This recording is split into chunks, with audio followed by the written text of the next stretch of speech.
Welcome to Beyond the Circus. This is Dale Hummel with co-star Ryan Rash. Hello, hello, hello. Ryan, thank you for joining us from Indy. Yes, I am here. Do we tell them about the time thing again, or we leave that alone? I've screwed up the time again. I'm terrible with time change. I'm awful. I signed on at 5 o'clock like I was supposed to, and I text Dale and Clip them like, y'all aren't here, and they inform me it's 4 where they are. So yeah, no, I'm not good at it. But you're, in your defense, you're living out of a hotel. You're in a different time zone.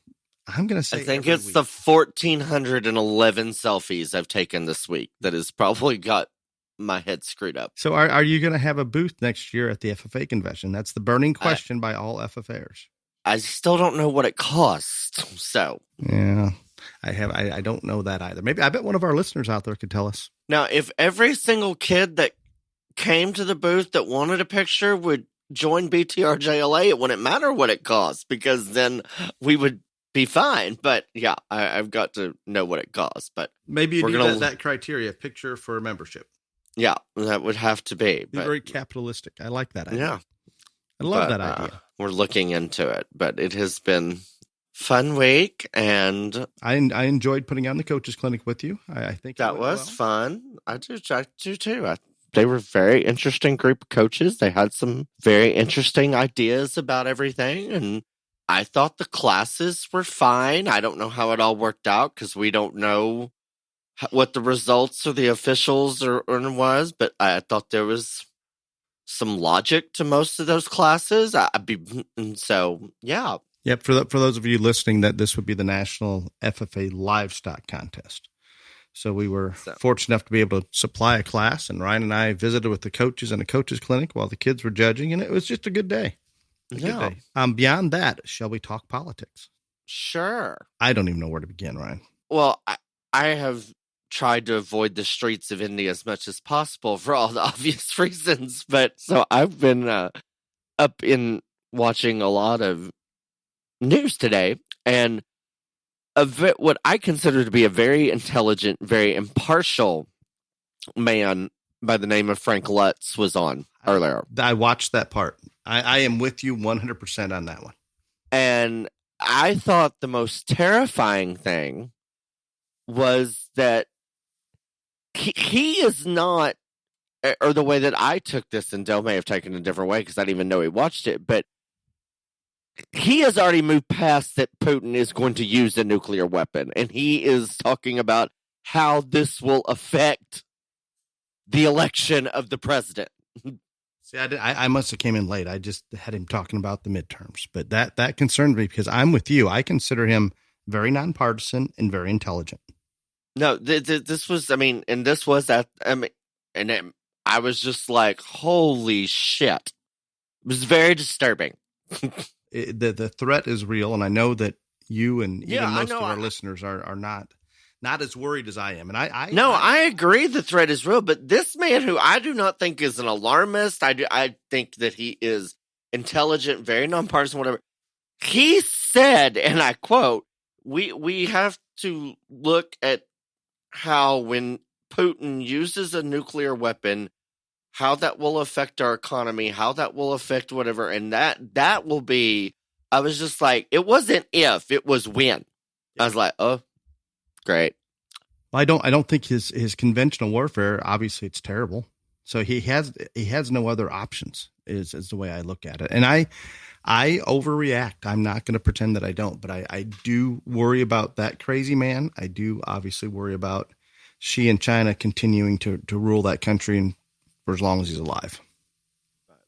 I think as far as the midterms, and I'll say this at the end, but I think it is vital that Republicans take both houses. I don't think that the House is enough. I think we have to have both chambers. I think we have to win the Senate to kind of stop the bleeding on what's going on here, because, and this was a very good point that was brought up earlier today.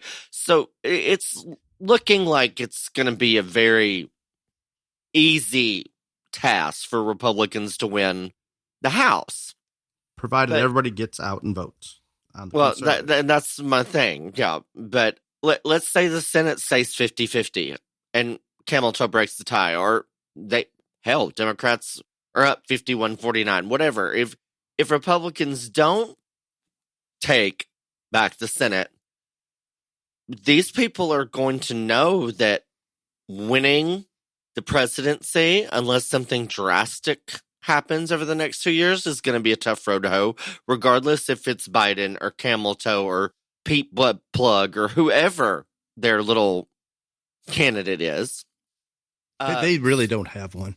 They just don't. That's the problem. They don't have a candidate. You're right. And what one person's prediction is that they'll force somebody off the Supreme Court to get a new one in there. And if we don't have the Senate, they're going to pass. I didn't hear the words forced. I heard a news article, I believe it was on one of the Fox shows, that they were genuinely concerned that somebody's going to murder one of the Supreme Court justices. Oh, well, that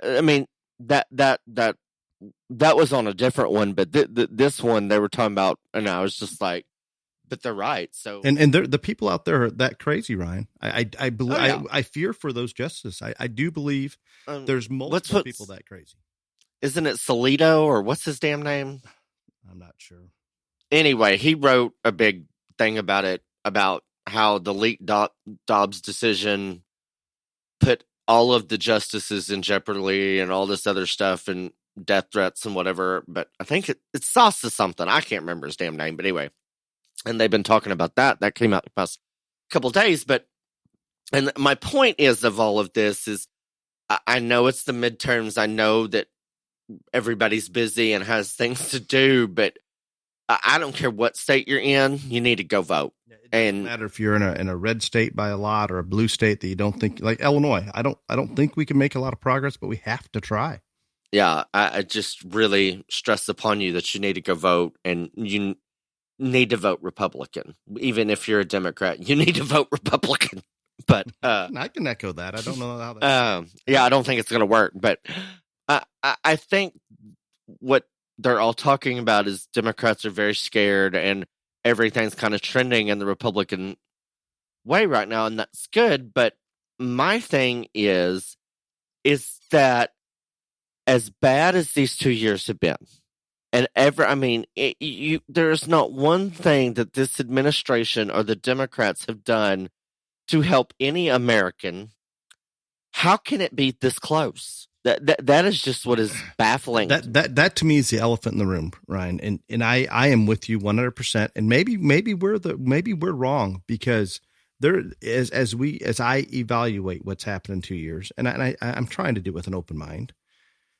I am with you. How can so many people not understand the problems that we're facing right now? Is it because the mainstream media is misleading them? Are they not paying attention? I don't know. I think it's a combination of that. I think they just listen to what's on there, and they don't actually research or do any digging deeper than that. But I don't even, because I primarily watch Fox, and that is the truth, and we all know that. But I do go to the other ones. I don't hear them with any good news from the Biden administration. I hear fear mongering. I hear abortion. I hear that. But there's no even spin on, well, Biden's accomplished this and this and this and this and this. And yeah, we've passed this legislation and this. I mean, there's none of that. So I don't even know, other than abortion. That's it. That's all I got. I agree. Did you see your lady that pretended to be of Indian heritage? Now I can't remember her name. Ward, Elizabeth Warren. Yes. So I lost it there for a minute. Did you hear her talking about the student loan bailout as if people have to go sign up, how easy it is? Never mentioned once that the court has blocked it. Didn't even bring it up. Did not bring it up.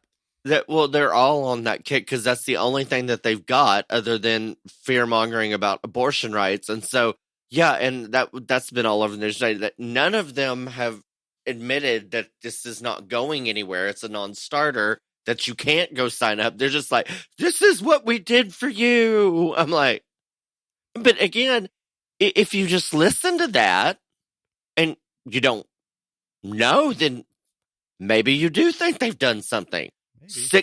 Maybe. But I can tell you some things they've done if you would like me to just go down the list, but were none of them good. No, there's nothing good. Well, I think. Go ahead.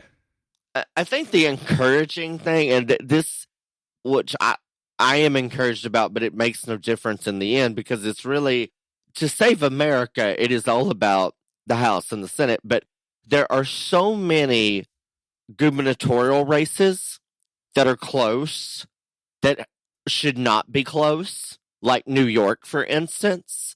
And there's several of these that gives me hope that maybe this will be a lot better than what we think it will be. And even if they don't win those, at least it's so much closer than it's ever been in some of those states. That you're right. That gives me hope that people are waking up to a certain degree. And again, I think that those governor races that you're talking about, I think the Dems are still up by a couple points. But if the polls are off and they happen to take a couple of those, great. But even if they don't, the fact that they made it that close is an accomplishment. Yeah, no, and that is the thing that has me a little more hopeful than what. Again, I think we're going to take back the House by a great margin. I would like as many as possible, and there are several of those races that are in pretty blue states that look like they could turn for Republicans. We go back to the Senate, and it's those same four that just keep coming up, and they don't talk about Blake Masters in Arizona very much. I don't know if that's because they think that's okay, but that's the one that you just don't hear a lot about. The two that you hear the most about are Georgia and Pennsylvania, and I don't know. It's such a... Well, don't you think this after the debate, and we've already known all these things about Fetterman, but that race in Pennsylvania between Fetterman and Oz, if any conscious, intelligent person watched any portion of that debate or heard anything about it, and still they interviewed some of them, there's still people willing to vote for this man.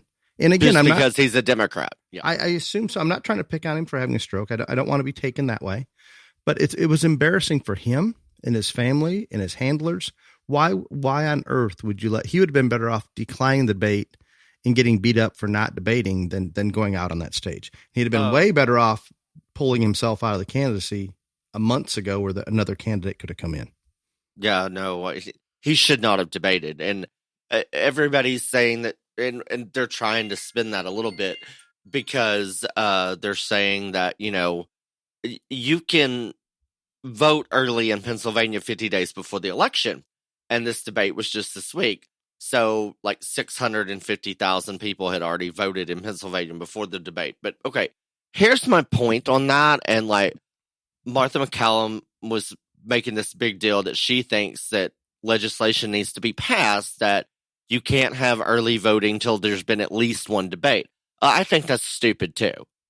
First off, it's never going to pass and it's not going to work. But anybody that goes and votes 50 days early, you're not going to change their opinion, whether it is they're going to hit all red or all blue. They are a staunch Democrat, staunch Republican, and they don't care. That's the people that go and vote 50 days early. So it wouldn't have mattered on those. No, I agree on that one. I think the thing is that the people that did watch it that are undecided or haven't voted, if you watch that man, all you could really do is feel sorry for him, and because it was embarrassing. And I don't, all the focus groups that followed this, I think there was only one person that said that they would still vote for him that had not voted, and all the ones that I saw. And so hope those independents have not voted. And did you see the poll, the generic ballot poll on Fox earlier, I believe today? Yes. That was impressive, where it went from, I think a small lead back in July to all of a sudden the Dems didn't move. I think those are your hardcore that they aren't going to change. But where'd all the independents go? Republicans. Yep, and by a large amount. Yeah, and that is the thing, and that's what I've always said, because I do not really consider myself a Republican. I think I'm more of an independent because I do think there used to be, years ago, not maybe now, but used to be some Democratic candidates that made sense. Like, again, I'll talk about Tulsi Gabbard. We talked about her a few weeks ago. When I watched the Democratic presidential debates, I was like, well, there's no way in hell this girl's going to win because she actually makes sense. But there was, in previous years, some Democratic candidates that I really thought had promise and whatever, and not now. But the one thing that has me hopeful is you're talking about that poll. Independent voters are the most educated, well-informed, up-to-date. They do research it, they whatever they do that, and they wait probably till the end of early voting or actually go vote on election day. And so I hope that there is enough in Pennsylvania to get that across. I don't, and Schumer was caught on a hot mic moment with Biden earlier today in New York, and Schumer said they were talking about Fetterman in the debate, and Schumer said, we're in danger there, and it's a big deal, that hot mic moment is, but I am still baffled on how Georgia is close. Like, I don't understand it. Not only close, I think, isn't Herschel down by a point? I think if you go to the real politics average, it's like 0.5, not even a full percentage he continues point. to close the gap. We just hope Right. those polls are as off as they have been in the past. But, like, again, I'm very well aware that Georgia is a heavy African-American voter turnout, all of those things. Herschel Walker is a sports hero to all races, but especially to the African-American community, all this other stuff. This Warnock man is a nut. I mean, he is absolutely a nut. Like, y'all think Fetterman's crazy because he chased somebody down with a gun and held him at gunpoint till the cops. This other guy is nuts. And yet the appeal of Herschel kind of speaking to the public in their language, and being the sports star that he is, I'm with you. I don't have any idea why that's not just done. I really don't. I just truly, because I mean, I know there's these women coming out saying that he made me get an abortion, all that, but that's all hearsay, whatever. Like, he has really done nothing in his life bad. He's been a pillar of the community, all this other stuff, but the whole 9 yards.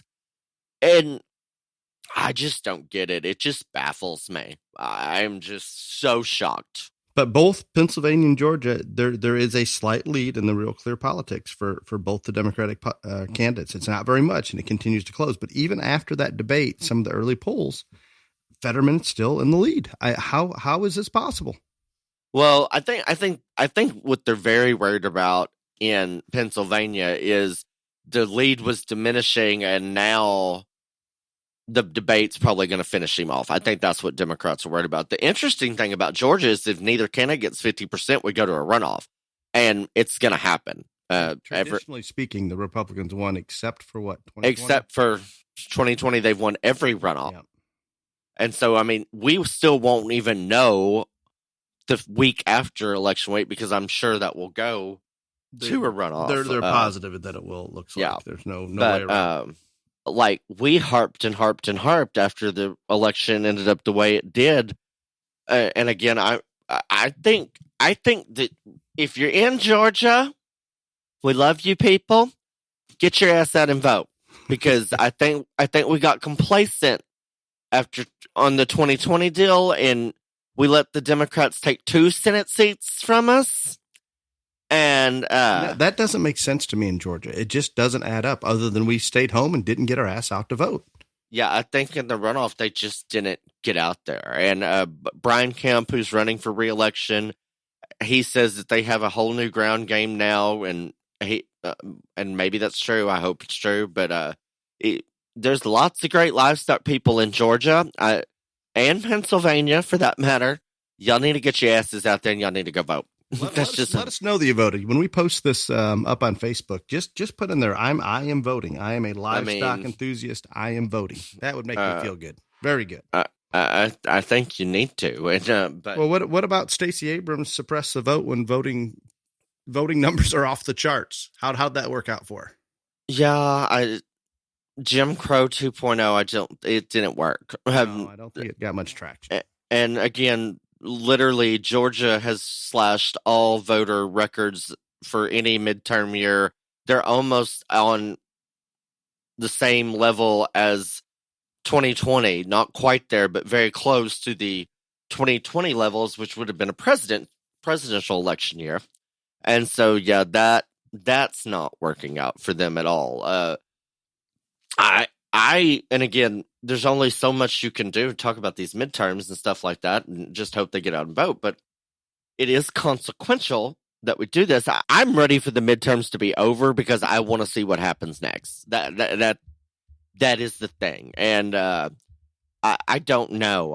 I wish I had a better feeling on what was going to happen. I know that if you Democrats lose the Senate and the House, Joe's a lame duck president for the next 2 years, and I assume very quickly he will announce that he is not going to seek re-election. I would agree. I don't think he has a choice at that point. If they take both that thing, I think it will be very quickly that he announces that. I mean, he'll be a lame duck, and so I think he will announce very quickly that he is not seeking re-election, and then I think we go right back to what we were in just 2 years ago. You've got 18 Democratic presidential candidates out there. You've got Bernie or Warren and Butt Plug and God knows who all, and we ended up with Joe, and we see what happened. I still think Hillary's going to throw her hat in there. And that's the thing. And if Hillary does, then I don't know how you beat her in the primary. I don't think she gets beat in the primary. I don't think you do. And she's going on all these talk shows. She's got this Netflix show, all this other stuff. And so, like, I think she's just sitting there waiting for Joe to say, yeah, I'm out. But that's the interesting stuff. I'm very interested to see what Trump does. I don't know. He's been very quiet, or the news is not covering, or both. He has been exceptionally quiet. And I mean, he's going to these rallies. He's campaigning for these people. He was just in Arizona with Kerry Lake and Blake Masters and all of them, like yesterday, I think, or 2 days ago. And so he is still campaigning, but like it's very, very quiet. And I don't know if they are waiting to see what these elections are, but I find that hard to believe because he's announced for over a year that he's already made his decision on what he was going to do. I think he's indirectly declared. He just hasn't officially. No, but I mean, he has said multiple times that he has already made his decision what he was going to do. He just wasn't going to announce what that decision was till after the midterms, which I think there's even like rules about it or something. I don't know. Once you declare, there's certain rules you have to follow that are pretty restrictive. Yeah, and so I get him waiting, but if he's really being honest, and for all of his faults, I don't think he's not honest. I mean, he says things that probably why he's not president again is because he normally says exactly what's on his mind and what he thinks. So if he truly has decided already, I just can't imagine him not running. But I don't know. And I can't imagine another serious candidate. I mean, and Mitt Romney's not going to do it, but I'm just talking about like one of those people like Liz Cheney or Mitt Romney that's not really a Republican, whatever. I can see them trying to run, but I don't see a DeSantis going up, or a Kristi Noem, or and Nikki Haley, for instance, has said multiple times that if Trump runs, she will not seek the Republican nomination. I'm not 100% sure that DeSantis wouldn't, but I would surprise me if he did, because it would be a bloodbath, and it wouldn't end well. That is the thing. What Trump is so good at is literally just ripping his opponent apart. I mean, systematically, from Marco Rubio and his little hands to Jeb Low Energy, but I mean, Crooked Hillary, you name it. I mean, we just whatever. And I think the biggest reason that he lost this last time is because they hid Joe in a basement and there was no way for him to go after him. But that's not going to be the case this time. Nope. I would hate for DeSantis to run against Trump and get bloodied up, because I think he is somebody that will definitely make a presidential run at some point in the near future. And I would hate for him to get, because just like when, I guess for me, and everybody doesn't see this the same way.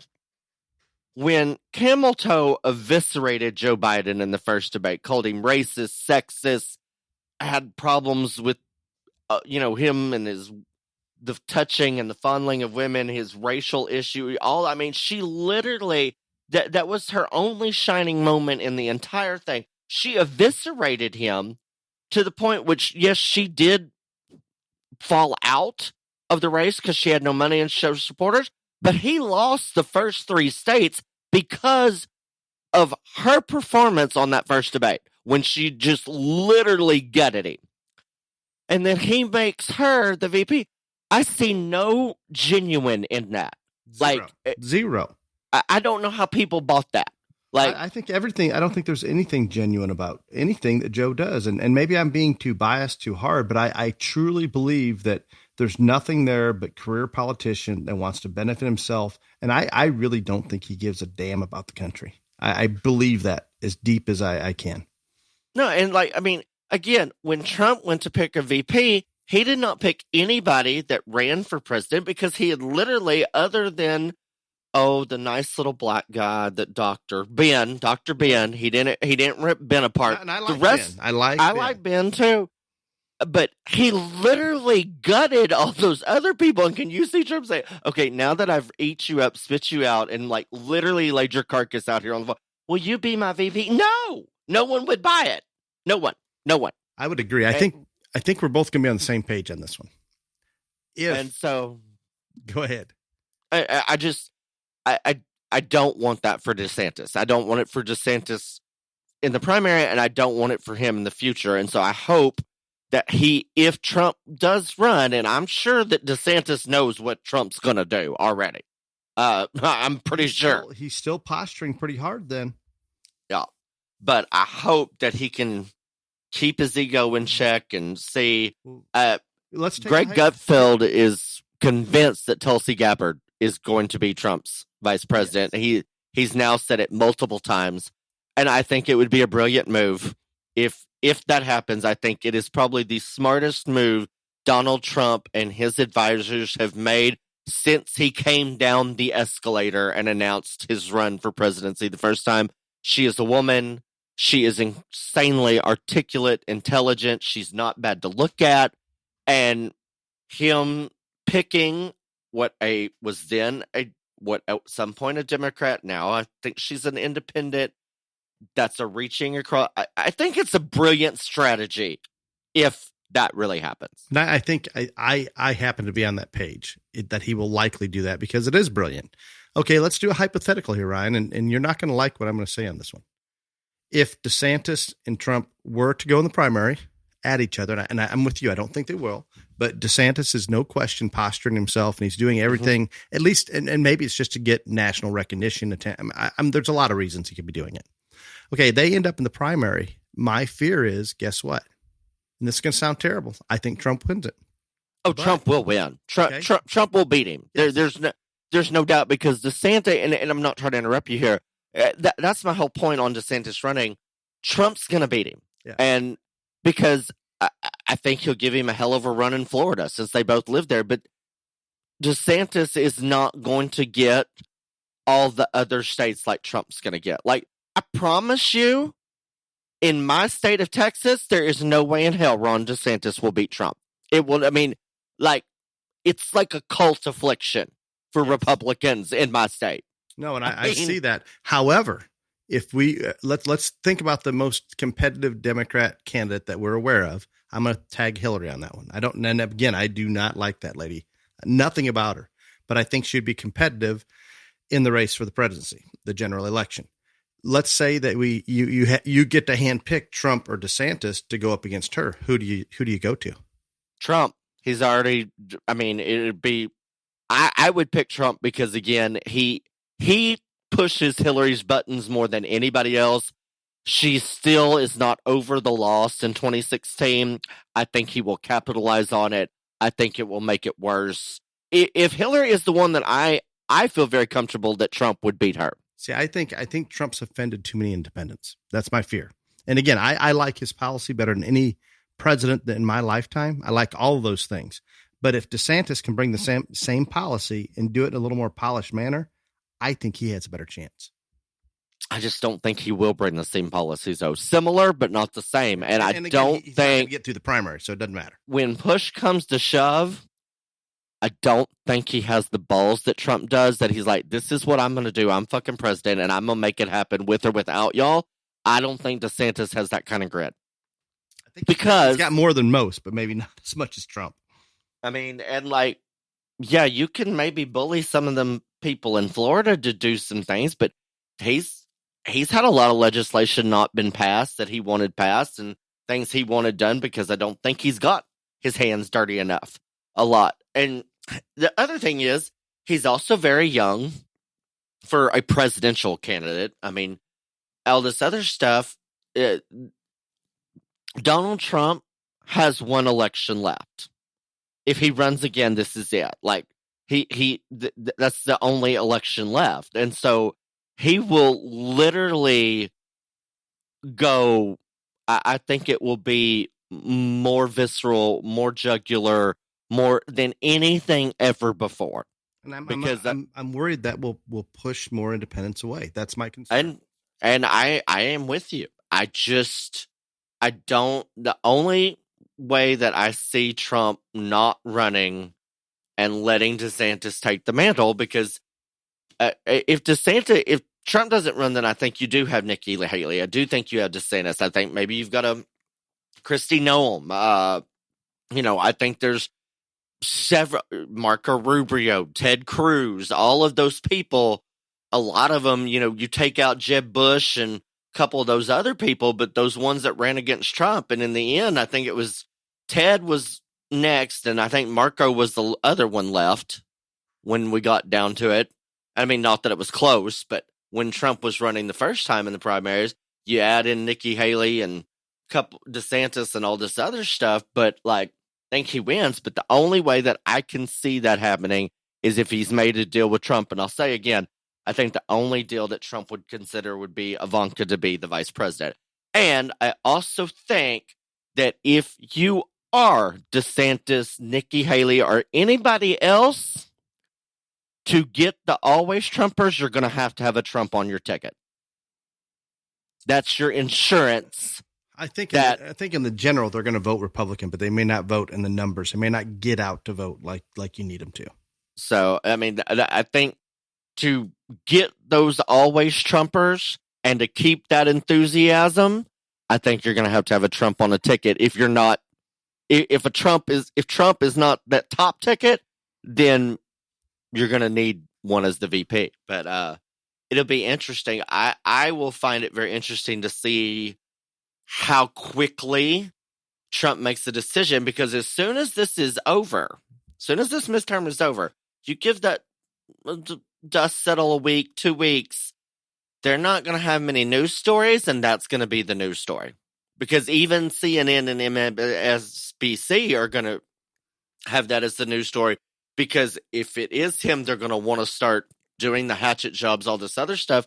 But we're 12 days away, I think. I don't remember, from election. By the time this drops, probably 8 or 9 days. But yeah, I mean, whatever. But where is the indictment of Trump from the Mar-a-Lago raid? We're running out of days in October for the October surprise. You know what? If you weren't there during those first couple weeks when it happened and you just started tuning in, you wouldn't even know it happened. No. It's gone. Yeah. Disappeared. I mean, where is that? And what you see on every network, which is a pleasant surprise more and more, is the Hunter Biden issue. Yes. And they're so in your face blatant, Ryan. I think the House or the Senate can do the investigation. So even if we just get the House, I'm going to assume they're going to dig in deep. If we get both, they're going to go deeper. But there is no question that he is guilty to on so many levels and so many counts, and it all can be tied directly to Joe. And why that continues to not be investigated, I go back to the politicization of the FBI, the Department of Justice, all of those. For some reason, I have no idea why, they would swing to the liberal side and protect him like they're protecting him. I don't understand that. And I just think that's the telltale sign. Trump is the de facto leader of the political part of the Republican Party. There is no doubt about that. It is not a question. He is the leader. Whether he runs for president or not again, Joe Biden is not the leader of the Democratic Party. Barack Obama is still the leader of the Democratic Party. Now what their problem with Barack is he's done his thing and he really don't want to do it anymore. Trump still wants it, all this other stuff. But even if Trump doesn't run for president, he's still the leader of the Republican Party. Do you get what I'm saying? Even if he doesn't. You better get his endorsement if you want to. Even if he doesn't run. So the most damaging thing that they could have done for the midterm elections to Republicans is indict Trump. Yes. Before whatever. And again, every day that passes by, more people cast votes and all this other stuff. And so, again, this is the Thursday. Halloween is Monday, Sunday. I can't remember. We're running out of days here. And you hear nothing about that, but on every mainstream media news network, you hear more and more about Hunter Biden and the problems and the worries and all this other stuff. And so, it's the opposite of what it should be if you're the mainstream media. And so I just find that really, really weird. Now, it'll be interesting how that all plays out. And we'll find a lot more out a month or so post midterms. I brought this up on the Beyond the Ring, and then you told me to can it, whatever. I really do believe that when the Roe versus Wade got overturned, the Democrats thought, okay, we can ride this and we can still salvage the midterm elections. And then that didn't work. I don't know if it was too early. They beat it too hard. I don't know. I think it was too early, but they were getting nervous. So they dropped it. If you will listen to any of these people, whether it's Biden, whether it's Kamala, whether it's Barack, or anybody, all they're talking about is abortion. Yep, that's all. And abortion is 7th on almost every single mainstream media network. They have polls on what issue concerns voters. Abortion is literally 6th or 7th on every single one. So speaking of that, I obviously have the economy, crime, and the border crisis, and how we deal with international affairs. And I don't know how they've worded that one before, but those are huge to me. And the other one that comes in, and I don't hear anybody talking about it. I'm extremely upset ever since Obamacare came in, because my family, in terms of healthcare, we literally can't hardly afford healthcare, and then the deduction for the family is so outrageously high, it makes no sense at all. So I'm not saying we have insurance, but for the most part, it's catastrophic and it's not very damn good. And Obama put us in that, and I've not seen anybody try to reverse that. And but you also don't see the Dems talking about healthcare like they normally do. No, not at all. And again, I don't know where healthcare falls on that in that group, but what I do not understand is, and Obama goes off script and probably more than what they want him to, but he has said recently that they need to stop worrying about being woke and worry about the issues that voters are concerned about. He has also said that the mistake the Democrats are making is that they're ignoring the economy issues, inflation, crime, all this other stuff. And so he's talked about those things, but yet then when he goes out there to give his stump speech, because they don't have anything else going on, I guess that's all he can talk about is vote and abortion. But I truly do not understand, and this is a way out there theory for me, but I'm going to say it anyway because I believe it. There are some insanely intelligent, very political savvy minds in the DNC high up that they've been doing this for years and years and years. I don't think that they really, if they've watched this swing and they've watched this turn, and yes, summer it was looking okay right after Roe versus Wade, whatever, that they just said they never pivoted when that dropped. They just stayed right on course, right on track, same message, nothing's changed, nothing's turned. the Republicans came out with basically the Newt Gingrich deal from all the years ago, the contract with America, but it's called something different now. I don't even know on, what they're going to do if they win the midterms in the House and the Senate and all this other stuff. Democrats still just on the same track, doing nothing. Abortion, voter suppression, abortion. They never pivoted. They never changed their strategy. They never did anything when all the signs and all the polls that I know their internal polls probably show it's even worse. Say that issue's not trending. That issue's not making a difference. I truly feel, and again, this is way out there, and Dale's going to probably disagree. I think they're like, you know what? We're not going to win. We can't win. We can't do this. We're going to stay right here and do this so we can sacrifice Joe. Because if he loses both, then he's got to not run. I don't know on that one. I just don't know if they're willing to take that big of a hit to do it. But at least there's some logic in that, because there's no logic in why they haven't pivoted. Where was the pivot? That's my thing. They have changed nothing. And now you have Joe out there talking about how great the economy is now. Wonderful everything's been. He's the only one talking about the economy, and he looks dumber than ever. I mean, and the GDP number came out today, and it's 2.6. But even on CNN, okay, they said, yes, we had 2.6% growth, but they even talked about the fact that it may not hold up for the fourth quarter, and that the large reason for that is government spending and exports, that there was growth. So there really isn't any growth. Karl Rove and his whiteboard, and I like him too. He's definitely a Republican, though. I mean, he's way Republican, but he had his whiteboard out earlier, and he says, gas prices are higher, inflation is higher. Went down and checked off all these little things about, the GDP had 2.6% growth. What are the quarter, excuse me, but that still all the other signs of a recession are there. Which they still haven't admitted that there is a recession. Right.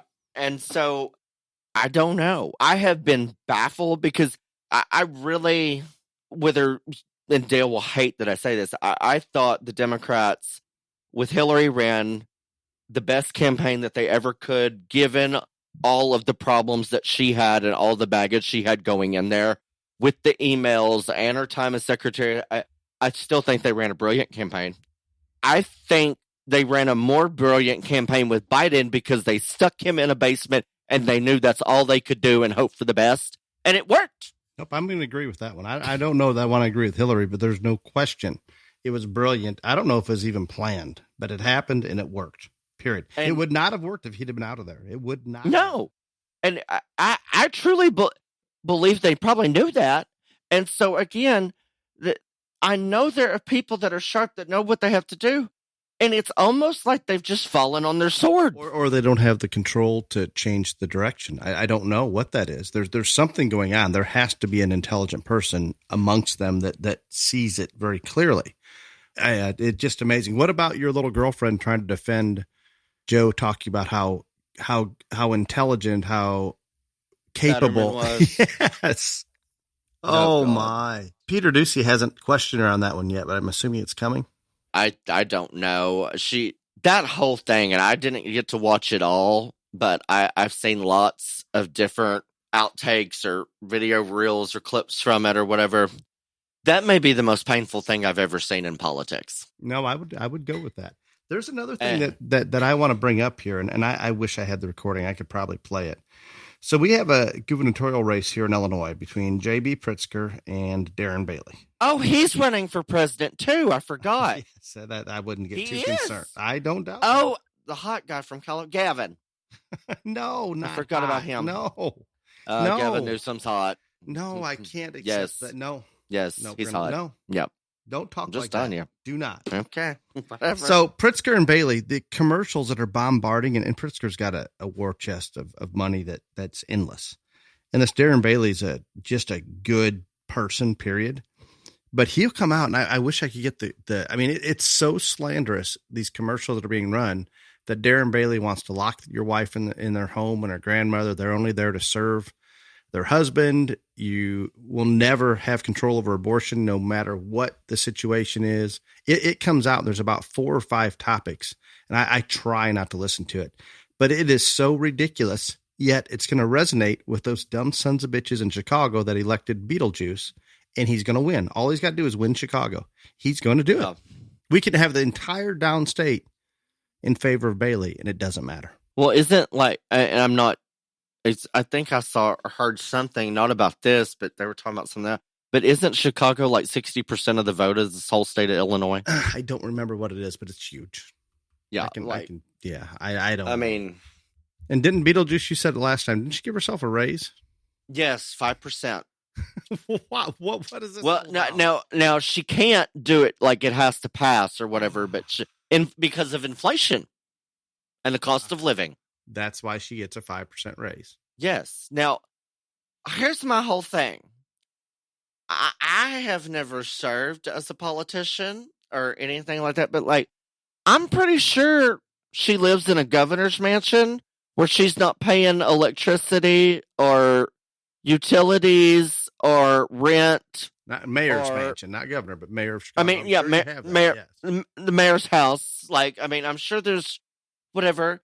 You know that she's not using her personal car to drive down to, the Capitol or wherever her office is every day. She's not having to pay the security people. So even if, which inflation is and cost of living is more, how does this affect her?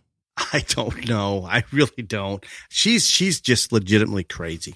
She has, it is impossible for me to understand how some of these people got elected. Well, and they went through, because I mean, this has been quite the thing. Like, people are like just appalled that she did this right here before midterms or whatever. But like the death, the crime, like all the statistics that they went through, that we're talking like double digits higher. Yes. In a bad way on almost every thing you can imagine since she took office. And they're like, but she thinks she needs a raise. I'm like, oh my. I can't understand it. I don't understand it. I don't want to even understand it. But that is my big question. You alluded to it earlier. Just how little, for example, give a couple examples, how little Joe's accomplished, yet he still has some people in his court. I'm sure it's just the diehards, and they aren't going to change, but that's hard for me to understand. The same thing with Fetterman. When you see somebody up there that you know is not competent at this point in his life to be a U.S. senator, or you try to figure out how somebody like Beetlejuice got elected, those examples, Ryan, concern me about the ignorance of our voting population. Yeah, I can't disagree, because again, and I do think it's what you hit on earlier. They just listen to the shit that CNN or MSNBC or you don't have to listen to Beetlejuice very long to figure out she's crazy. Spouts out, and they just don't do anything else. But and again, I don't think anybody in my hometown listens to this podcast, and if they do, I don't care. I went and voted on day one, and I was the 33rd person in line to vote, I think. And I'm telling you, because we have talked about this not on one of these podcasts before, but we have talked, and I was looking up and down at the people in front of me and the people behind me, and I was like, holy shit. You're thinking your vote might get canceled out? No, because I mean, it's not in Crockett America, but I mean, like, I just thought to myself, these are the people that care enough to come and get in line at 9:00 when it starts on day one. And it was, I was just, oh my God. Like, that part may not be popular. No, but I was just like, it's honest. I appreciate the honesty. And and I mean, I'm not going to go any further into detail, but I was just like, holy hell. If these are the people that really are the ones that show up on day one when we are in a world of fucking hurt is all I can say. And I mean, I called Sheree when I got in the car. I was like, I just don't even know. That's not good. But again, it's not going to matter in Crockett America. It's going to be Republican. But I don't know. I worry about that. And this has been the strangest election year or cycle of any, because again, I don't understand. There is no closing argument on the Democrats. The Republicans have a very strong closing argument. They're going to do these things to keep Biden's policies from making inflation go higher. They have literally systematically gone through and talked about how that inflation bill that he passed has done nothing, is not going to do nothing. I mean, they have a closing argument, just like Oz and Fetterman.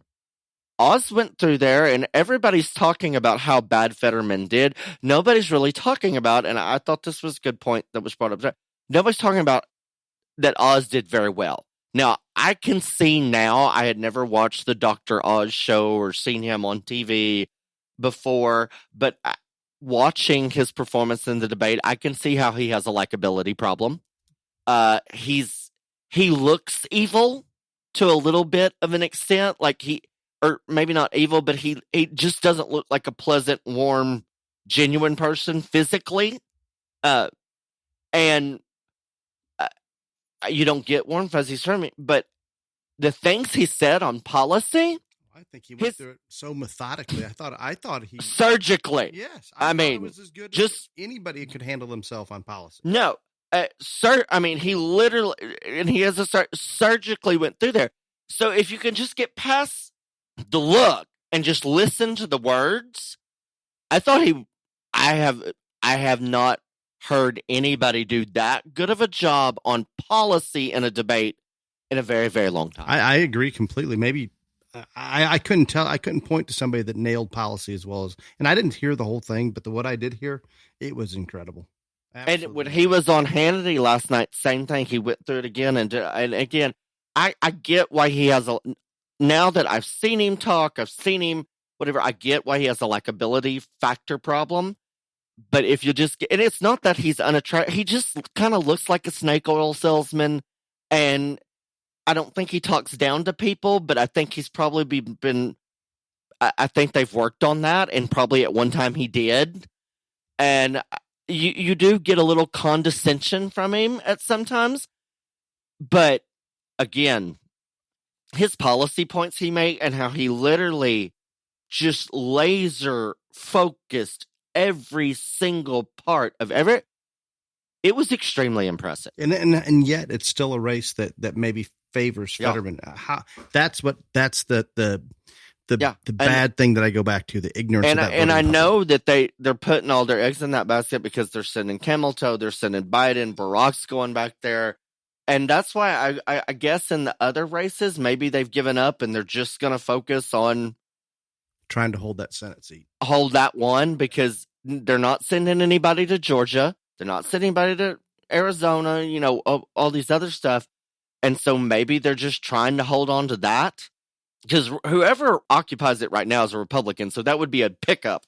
Yeah. If Fetterman wins, but it's kind of like that deal. It's kind of like Chicago, Philadelphia, I think pretty much controls what happens there. But they showed some statistics about just the population of Philadelphia and how overwhelming it is compared to the rest of the state. It was unbelievable. Isn't it like 40%? I don't know. And it was bigger than some whole states. It was unbelievable. Again, I find it very, very interesting. I just think this has been a crazy election cycle, because I don't think that the Republicans have some very, very good candidates.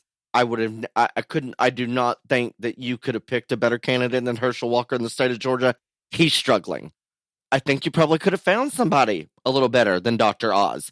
He's not from Pennsylvania, all these other things. It still shouldn't be a struggle. Should right. not be. but I don't think Republicans did a great job of picking some of their candidates. I think the Democrats did a terrible job of picking theirs. I mean, you can't plan for Fetterman to have a stroke in the primary, but there has just been absolutely no closing argument on the Democrat side at all. They never pivoted. They stayed on this abortion thing. Republicans when it got dicey in the summer after abortion, they found a way to resonate and get, people thinking back on track and about whatever, and just kept ramming it home. And so they've done a good job.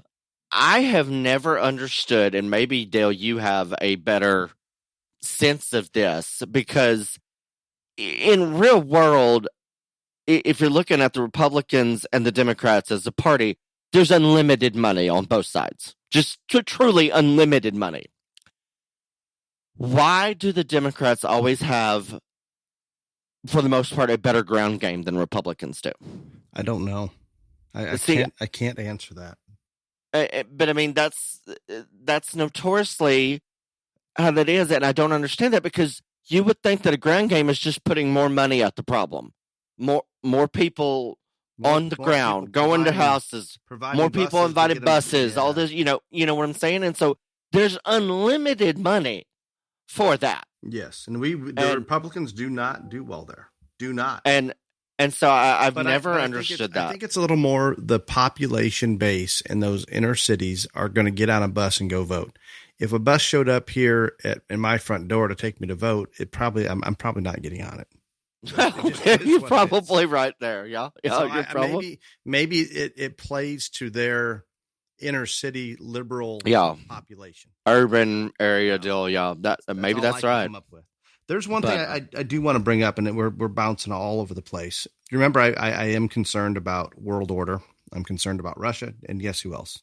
You and Frank Lutz. Yes, and China. I don't want to forget China. I'm not overly concerned about our little buddy in North Korea. He's just there. See, I'm very concerned about Kim, because I think he's the craziest of them all. And he is. Like, if I'm just telling you, if Putin starts like sending nukes somewhere, Kim's gonna get antsy and be like, "Damn it, I want to play too." But no, you're right. You're dead on. No, he will do that. There is a solution, and I'm sure this is we've got ourselves so deep. There's not real good ways out, but there is a solution. And that solution is, and Ryan, I'm sure you're aware of it. We have so much oil underneath the United States and Canada that we could dwarf the production of Saudi Arabia and probably the rest of the world combined. It's that large of a reserve. What's hard for me to understand, and I understand we're trying to save the earth and we don't want fossil fuel. I understand that crowd's probably not going to change. Okay, fuck that. But why don't we open up some of these? If we open these up, think about the dollars that we would have in our economy. Heck, the Democrats could pay for anybody's student loan. It wouldn't matter. I wouldn't even care there'd be so much money coming out of the ground, and the economy would be so good. But we've had this. We've known that we've had these kind of reserves for, I don't know, 50, 100 years. I don't know how, for a very long time. How's that? Mm-hmm. So I understand today the justification for not taking it out of the ground they try to put in front of us is the Green New Deal. Let's get away from fossil fuels. We're pushing into solar. We're pushing into wind. We're pushing into electric cars far faster than it would normally evolve. And that is not a good situation. If we let it evolve on its own or give it more time, it's going to sound terrible. 10 years down the road, if they have an electric car that's reasonably priced and it's going to take me 1,000 miles, I'm okay with that. It's fine. I don't care. I actually kind of probably would enjoy driving one. In terms of how fast the pickup is. I enjoy our electric golf cart. It's all good. But let it evolve through a capitalistic system as it should, and I think we'll have a better product in the end. I think all those things. But I pose the question to you. We know today we're willing to go buy oil from Saudi Arabia, and they are not our friends, in case anybody's wondering. Venezuela and wherever Joe can get oil from, he's willing to buy it, and they're taking it out of the ground, probably not as clean as we are. So it doesn't matter if it's coming out of here or coming out of somewhere else. Why not let it come out of the U.S. or Canada?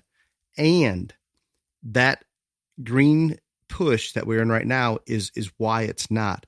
But why was it not? Why did we not push harder? We've got enough oil to last 100 plus years. I don't know what the number is, but it's a long time to almost supply the entire world with fossil fuel. 50 years ago, Ryan, why did we not open those spigots up hard? What was stopping it then? I have no idea. I don't know. I just baffles me because we could have been were we saving it for when the other countries run out of oil, so we have it. I don't know. I don't know. Yeah, I have no idea either. And it's still. I don't even know who was president 50 years ago. To be honest, I don't either. But it shocks me that we have all those reserves sitting there available, as does Canada, and we just don't see the painting on the wall that this could balance out the energy issues. This could break Russia. This dampens China down. It puts us back in that world power position from an economic force and gives us the ability to continue to lead. It is that simple. Well, and and again, not trying to stoke fear or anything else, but your world order and your nuclear, all this other nonsense that's happening now. Let's just get real here. Midterms are what they are. Whatever happens, Putin and Xi Jinping and Little Rocket Man and all these other people who have the nuclear weapons, they're a little trigger happy maybe. They all know that there's fixing to be another election. And you know what's going to make them the most trigger happy? If they think a conservative's coming into office. Especially Trump. Yeah. Yep. No, I mean, things were pretty calm. They were, I'm going to say it, they were afraid of him, period. Yeah. And so they're going to be like, oh, shit, Orange Man's coming back. We're going to have to strike while the iron's hot here. No, I agree completely. Absolutely, completely. So do you think, and we need to finish up here, do you think, if you're having to say one way or another, will Trump run? It is my true belief that if he is being honest and has already decided it is a foregone conclusion, he is running. And I don't know if that's what is right or best or any of those things, but if he is being honest, and all the times that he was asked this and he said, I have already made my decision, then I think yes, or resounding yes, because, and it may just been one of those things that him and his little group of advisors were sitting there and he says, I don't give a fuck what y'all say, I'm running.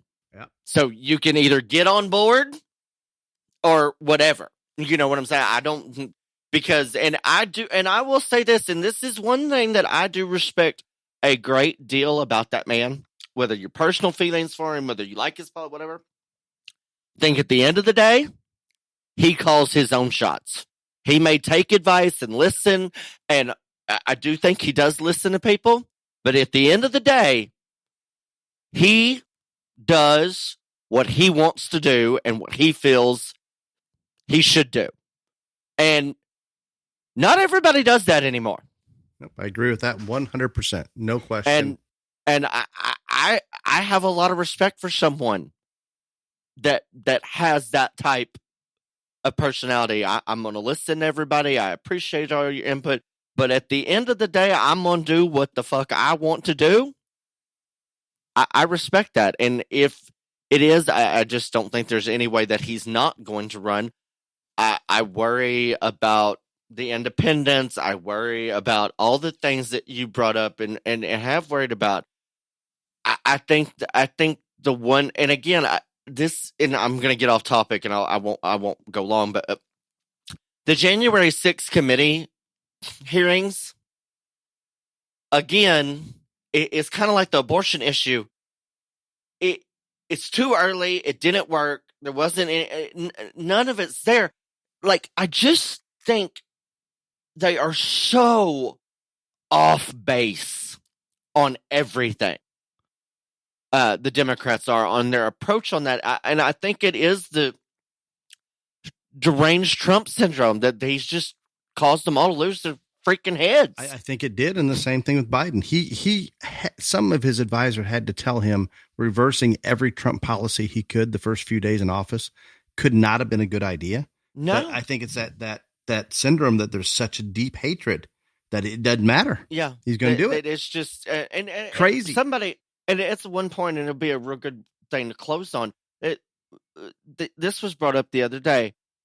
all they have done since 2016, the Democrats is run against Trump. Run against Trump. Trump's the devil. Trump's horrible. They couldn't attack his policies. They couldn't do that. And, China released the Tu Wong Fu flu, and, that helped him not be elected president, because I do not care. You don't have a brain cell functioning in your head that if Rona would not have happened, Donald Trump would be president. You don't have a brain cell in your head if you don't realize that was released intentionally. And I agree with you. What did I just say? China released the Tu Wong Fu, whatever. I agree with you. And they still almost didn't get it across. Yep. But I think that they are so clouded by their hatred for the man that they are so off base. That's all they run against Trump, hate Trump, that they are literally not focusing on.